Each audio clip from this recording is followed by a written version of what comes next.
God. My dear sisters and brothers, the Gospel of the Lord. Praise to you, Lord Jesus Christ. Mga minamahal na kapatid sa ating Panginoong Jesucristo, ang huwaran po ng ating pamilya, ng ating bayan, at ng ating simbahan.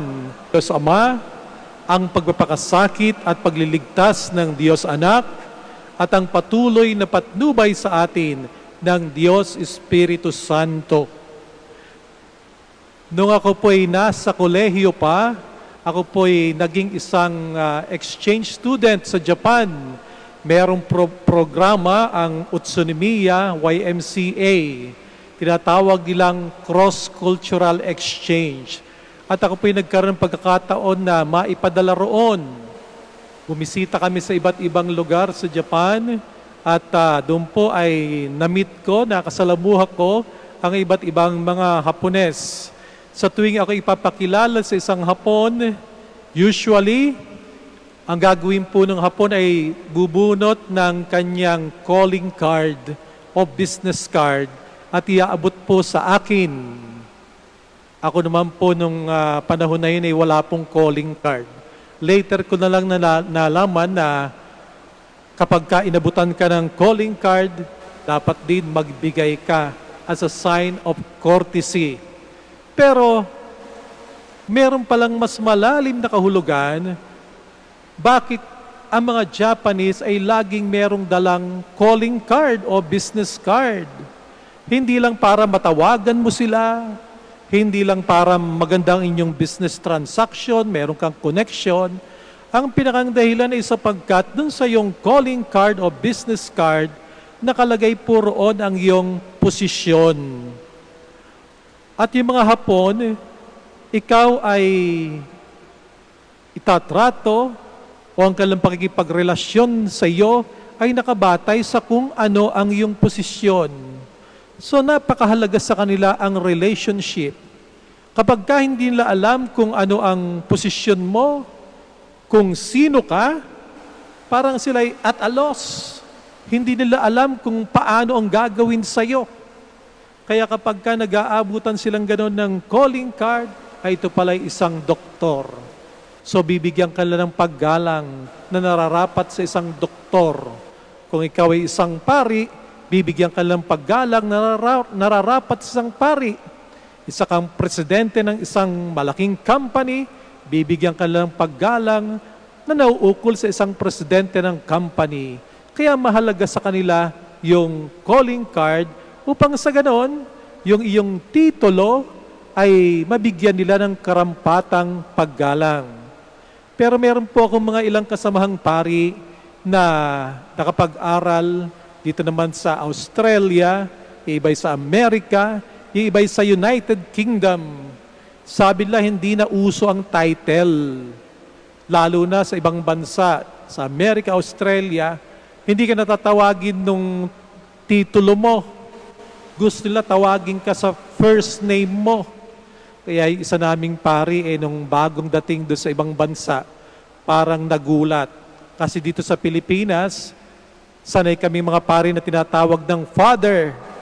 Pero doon, tatawagin ka sa first name mo, hey Alan, ganun sila. Kaya kapag ka hindi ka sanay, baka maisip mo, bastos tong mga tuwa. Pero yun ay natural sa kanila. Iba naman ang kanilang rason. Mas magandang magtawagan kayo sa first name sapagkat yung titulo ng isang tao para sa kanila ay isang bagay na dapat mong ine-earn, no? Yung pinatutunayan mo na ikaw ay karapat dapat nga dun sa iyong titulo. Maganda rin lang kalang dahilan. Pero yung isang pari namin ang sabi niya, hindi. Meron akong magandang argumento na dapat ang mga titulo ng isang tao ay pananatilihin. Ang sabi niya halimbawa, yung tatay ko, ang tawag ko sa kanya ay tatay, father. Kapag ka sinasabi kong father, ang ibig sabihin nun, sa relasyon namin, nanduro ng aking mga expectation. na siya'y magiging tunay na ama sa akin. Halimbawa ako, kung tatawagin ko yung tatay ko sa first name, Edilberto. Mr. Edilberto, yan ang pangalan ng tatay ko. May parang iba po ang dating. Pero kapag tinawag mo doon sa kanyang titulo na tatay, alam natin na ang tatay ay mapagkalinga. Ang tatay, inaalam ang kalagayan ng kanyang anak. Ang tatay, binibigyan ng seguridad, ng proteksyon ng kanyang pamilya. Ang tatay, itinataguyod ang pamilya, dinadala sa saganang pastulan, binibigyan ng pangangailangan. Ang tatay, nagiging gabay kung saan patungo ang pamilya, anong landas sa tatahakin ng mga anak. Ang tatay, nagko-correct, dapat marunong magtama sa kanyang mga anak. Ganon din naman sa mga nanay. At higit sa lahat, ang tatay nanduroon ng pagmamahal para sa kanyang anak o sa kanyang asawa sa buong pamilya. Sabi niya, mahalaga pa rin ang titulo, ang title. Halimbawa, sa mga pulis, ang tawag natin sa mga pulis ay officer. Yun nga lamang itong mga nakaraang araw, linggo na pangyayari, halimbawa sa Amerika, no? Pag tinawag yung officer, pulis, dahil doon sa masaklap na pangyayari, masama yung papasok sa ating isipan. Nako, abusado yung mga yan. Pag sinabing officer, abusado yung mga yan. Ginagamit ang kapangyarihan para sa kanilang sariling kapakanan. At ganun din naman sa iba't ibang titulo, halimbawa, no, sa ating lipunan. Halimbawa ay sinabing kapitan. Ano kaya pumapasok na ugnayan sa ating isipan? Anong nai-imagine natin pag sinabing si kapitan, si mayor, si congressman? Yan ay mga titulo na nagbibigay ng ugnayan sa atin. Maganda sapagkat actually pag sinabing kapitan, katulad ng kapitan ng barko, kapitan ng eroplano, siya ang nagbibigay ng direksyon kung saan papunta yung sasakyan. Parang sinasabi lahat tayo'y nakasakay sa isang bangka at ang ating kaligtasan ay nakasalalay din doon sa ating kapitan. Hindi po ba? Pero kung hindi tumutupad doon sa kanyang tamang katungkulan, tayo ay nasasaktan. Nagkakaroon ng lamat, ng sugat ang relasyon. Sa ating pananampalataya, ang tawag natin dito ay kasalanan. Ang tao ay nagkasala. Sa ating pakikipagrelasyon sa kapwa, merong pagkukulang. Sa ating pakikipagrelasyon sa Panginoong Diyos, meron tayong kasalanan. At dahil dito, ang Diyos Ama, para mahilom ang ating mga sugat bilang tao, ay pinadala ang kanyang bugtong na anak upang hilumin tayo. At ang anak naman, ipinakita kung paano sa konkretong pamamaraan ang pagkalinga ng Ama, ang pagtatama ng Ama, ang pagmamahal ng Ama, pinakita ng anak ni Jesus, na si Jesus, sa pamamagitan ng kanyang pagpapakasakit, sa pamamagitan ng kanyang pag-aalay ng buhay, sa kanyang pagliligtas, nabatid natin kung gaano kalaki ang pagmamahal ng Diyos Ama sa atin sa pamamagitan ng anak. At nang umakyat naman ang anak sa langit, no, ipinadala naman sa atin ang Banal na Espiritu Santo. Okasyon ito nung nakaraang linggo, Pentecostes. Ang Diyos Espiritu naman ay patuloy na gumagabay sa ating lahat. So makikita po natin na walang masama sa titulo. Ang nagkakamali ay yung taong nagdadala nito. Hindi perpekto yung taong nagdadala ng title. No? Pero yung title, walang masama, tama. Ngayong linggo'y pinagdiriwang natin ang dakilang misteryo ng ating pananampalataya.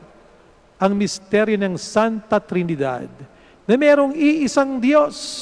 Sabi ni St. Thomas Aquinas, merong iisang divine substance, pero in that divine substance, 3 personas subsist, 3 personalidad, no, ang nanduroon sa isang Diyos. Ang Diyos Ama, ang Diyos Anak, at ang Diyos Espiritu Santo. Sila'y binubuklod ng pag-ibig, sila'y binubuklod ng pagkakaisa, at nalalaman natin, naunawaan natin kahit na napakalalim na misteryo sa pamagitan ng kung paano nila ginampanan, no, ang kanilang mga katungkulan para sa atin sa mundo, kung paano nila ipinahayag, ipinakilala ang kanilang sarili, ipinakilala ng Ama ang pagmamahal, pinakita ng Anak ang pagliligtas, ang grasya na ating tinatanggap. Ang banal na Espiritu Santo pinararamdam sa atin sa paggabay sa ating pang-araw-araw na pamumuhay. Ito po ang misteryo na ating pinagdiriwang in concrete, no? Na makikita natin ng misteryong ito ay misteryo ng relasyon na matutuklasan natin sa pamilya, matutuklasan natin sa relasyon sa lipunan, matutuklasan natin sa relasyon sa simbahan. Yung mga taong matataas ang title, may mga katungkulan, sila po ba'y nagiging tunay na ama, katulad ng Diyos Ama? Ang Ama, pinagkakaisa ang mga anak.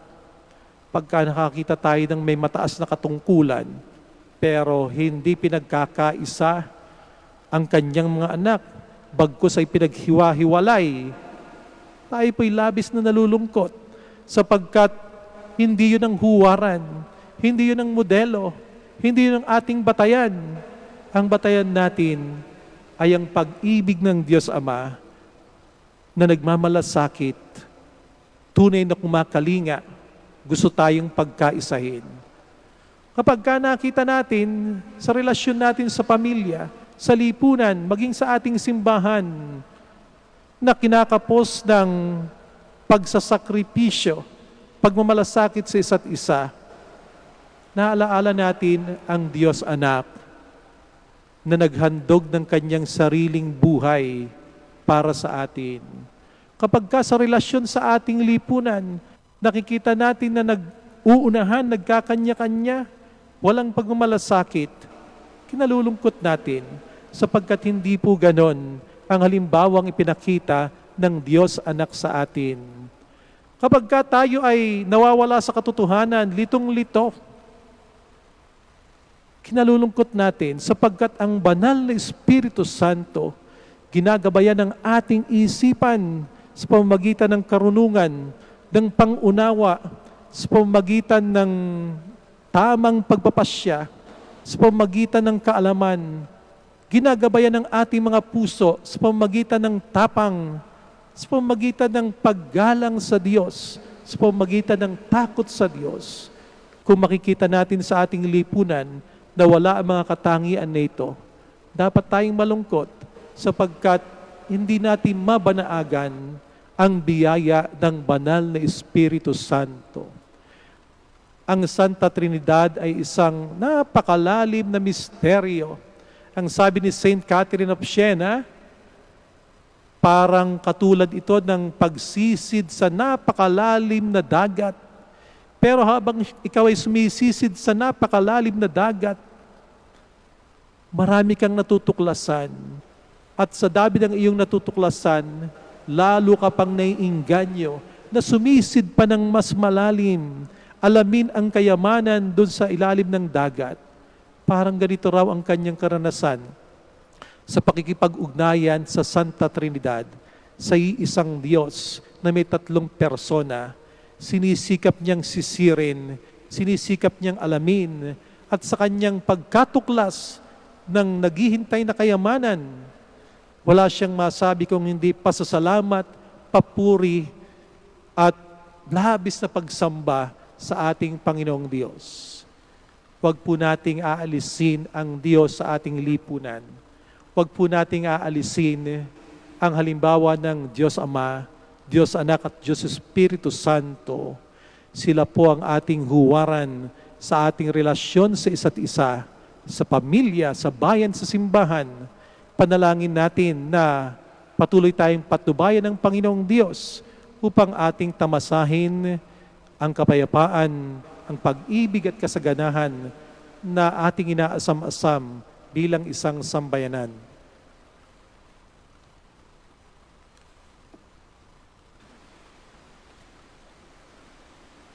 Together, let us profess our faith.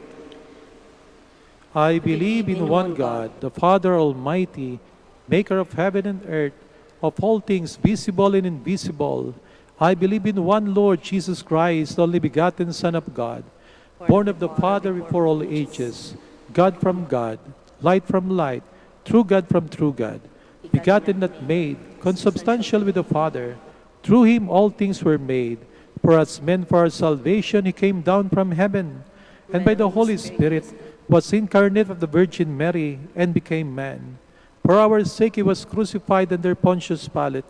He suffered death and was buried, and rose again the third day, in accordance with the Scriptures. He ascended into heaven, and is seated at the right hand of the Father. He will come again in glory to judge the living and the dead, and his kingdom will have no end. I believe in the Holy Spirit, the Lord, the giver of life, who proceeds from the Father and the Son, who with the Father and the Son is adored and glorified, was spoken to the prophets. I believe in one holy, Catholic, and Apostolic Church. I confess one baptism for the forgiveness of sins. I look forward to the resurrection of the dead and the life of the world to come. Amen. The Father, through the Holy Spirit, has sent Christ his Son to be one with us, and has made him a source of life for us. Let us raise our petitions to the triune God as we pray. God of love, hear our prayer. God of love, hear our prayer. Heavenly Father, send your Spirit to the Church, that he may help us in our frailty and provide us with the gifts that will make us pleasing to you. We pray. God of love, hear our prayer. Christ Jesus, send the Holy Spirit, the Paraclete, to religious and political leaders, that they may be filled with strength and wisdom to serve your people. We pray. God of love, hear our prayer. Father, send help to the wayward, the sick, the lonely, and those who suffer in any way. We pray. God of love, hear our prayer. Divine Spirit, bind the members of our community together in friendship and unity, that our greetings of peace in the Eucharist may be reflected in our everyday lives. We pray. God of love, hear our prayer. Father of all the living, bring the dead to share in your glory, the glory too of your Son and the Holy Spirit. We pray. God of love, hear our prayer. Let us pray for the urgent concerns of our community and our personal intentions.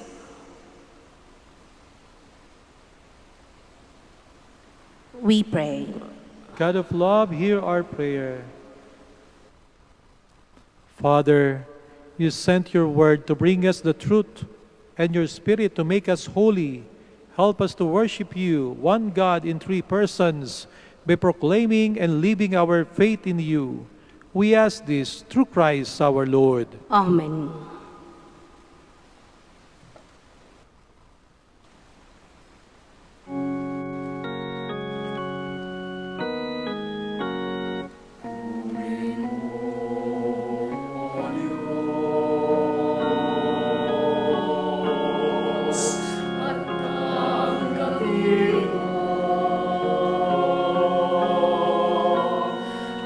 Ang aking kalayo, ang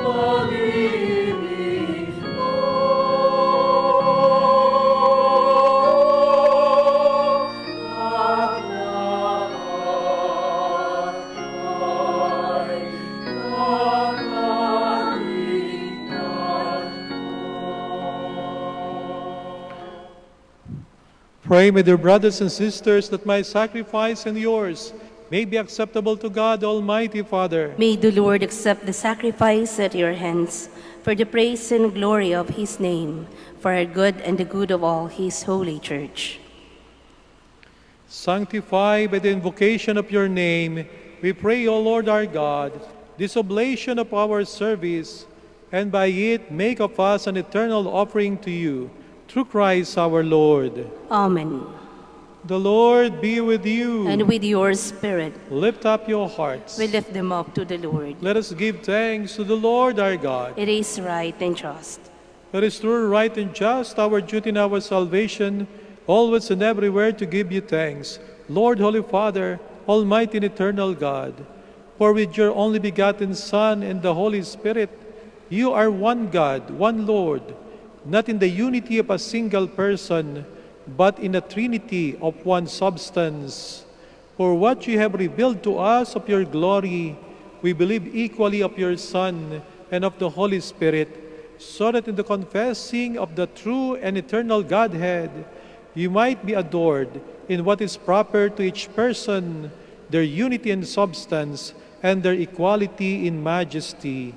For this is praised by angels and archangels, cherubim too and seraphim, who never cease to cry out each day, as with one voice they acclaim.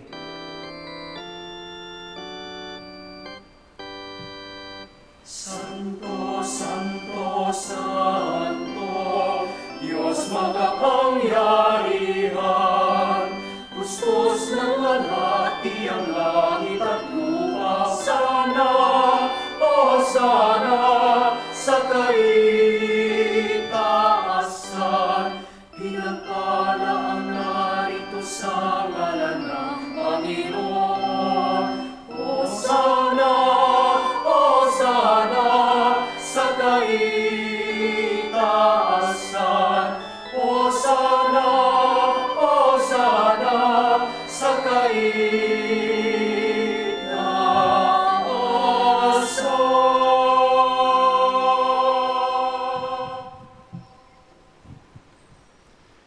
You are indeed holy, O Lord, the fount of all holiness.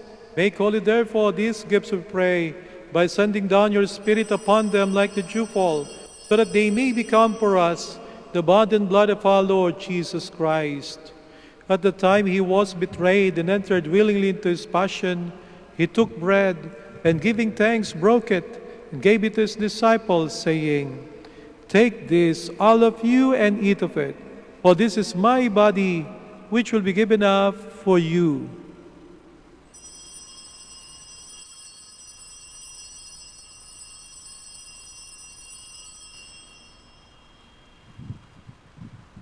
In a similar way, when supper was ended, he took the chalice, and once more giving thanks, he gave it to his disciples, saying, Take this, all of you, and drink from it, for this is the chalice of my blood, the blood of the new and eternal covenant, which will be poured out for you and for many, for the forgiveness of sins. Do this in memory of me.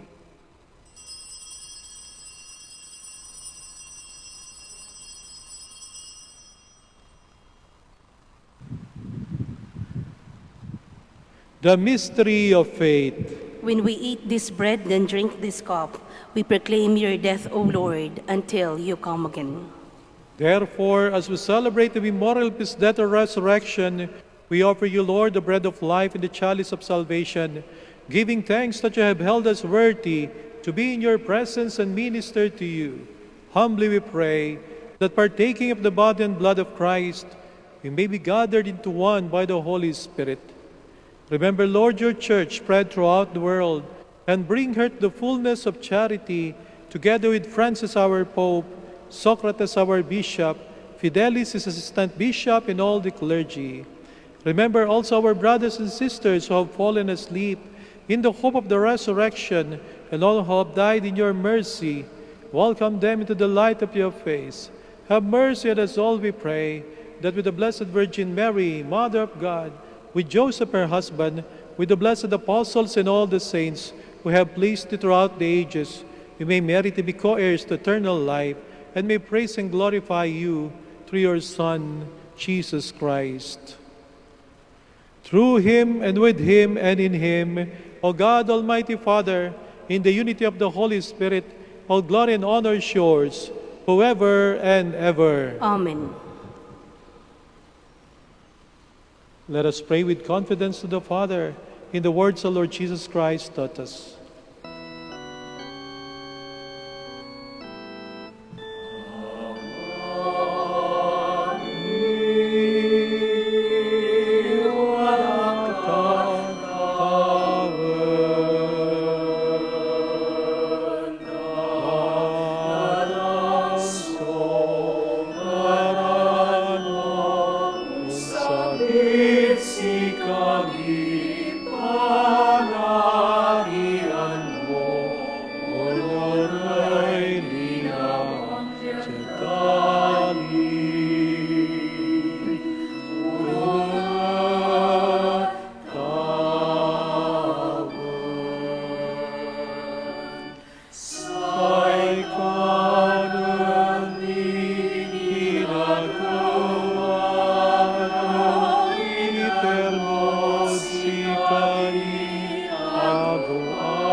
Deliver us, Lord, we pray, from every evil.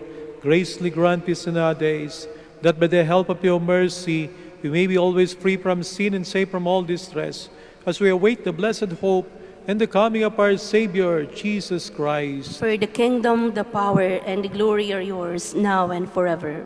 Lord Jesus Christ, who said to your apostles, "Peace I leave you, my peace I give you," look not on our sins, but on the faith of your church, and graciously grant her peace and unity in accordance with your will, who live and reign forever and ever. Amen. The peace of the Lord be with you always. And with your spirit. Let us offer each other the sign of peace.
Behold Jesus, the Son of Mary, the Lamb of God who takes away the sins of the world.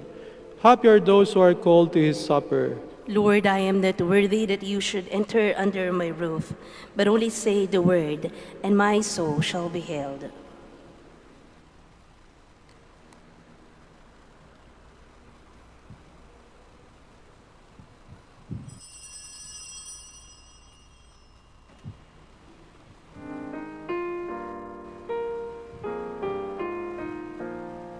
There's one more gift I ask of you, Lord.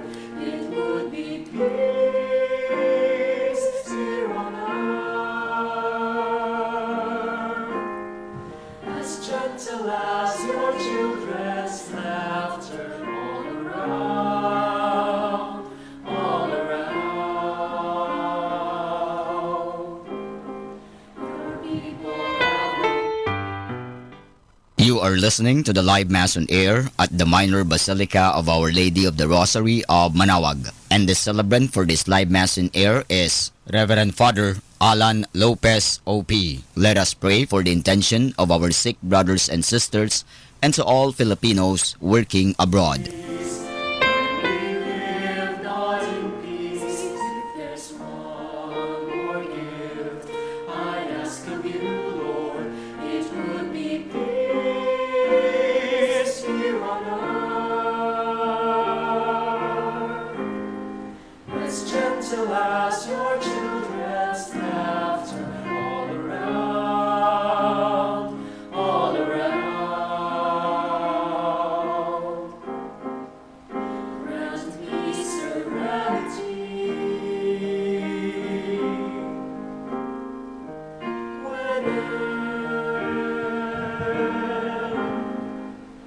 for the confusion surround our mere reflections of what's within, what's within. If there's one more gift I'd ask of you, Lord, it would be peace here on earth, as gentle as your children's laughter all around, all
Let us pray the Oratio Imperata.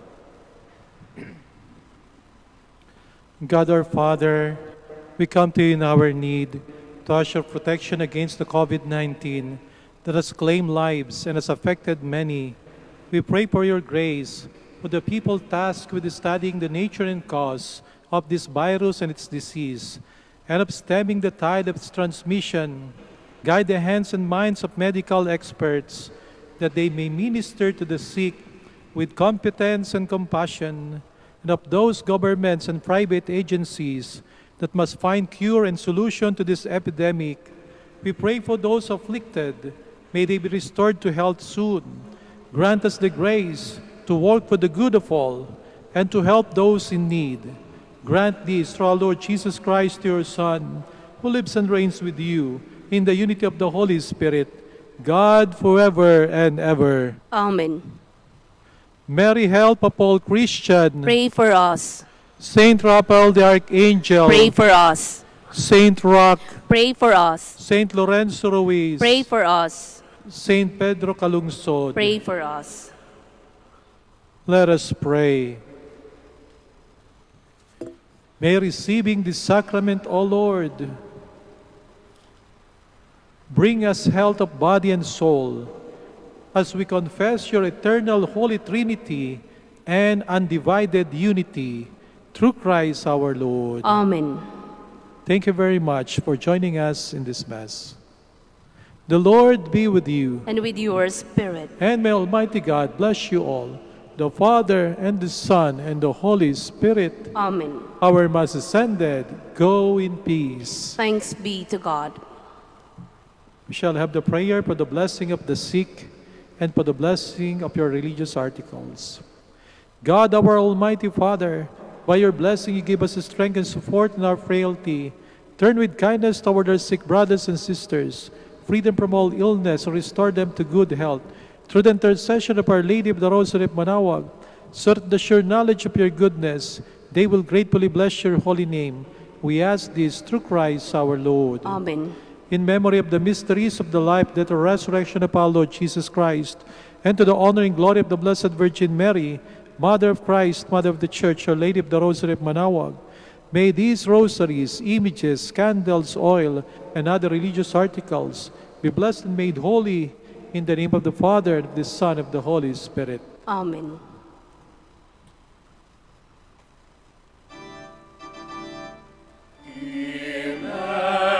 Immaculate Mother, we come at thy call, and low at thy altar before thee we fall. Ave, Ave, Ave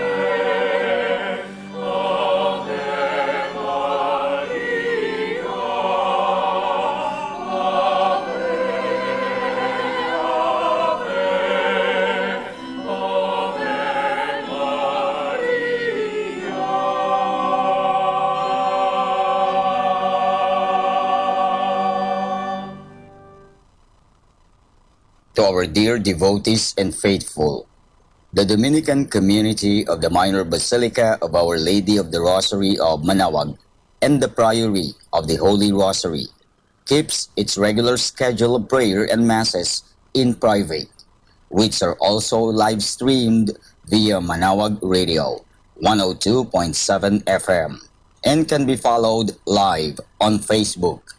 We assure you that your Mass intentions and prayer requests will be remembered. Let us be one in prayer and ask the Lord to heal the sick and to end this crisis very soon. We look forward that we shall be together again in celebrating God's love in the Minor Basilica. May the Lord and Apo Baket keep you all safe and healthy. See you soon.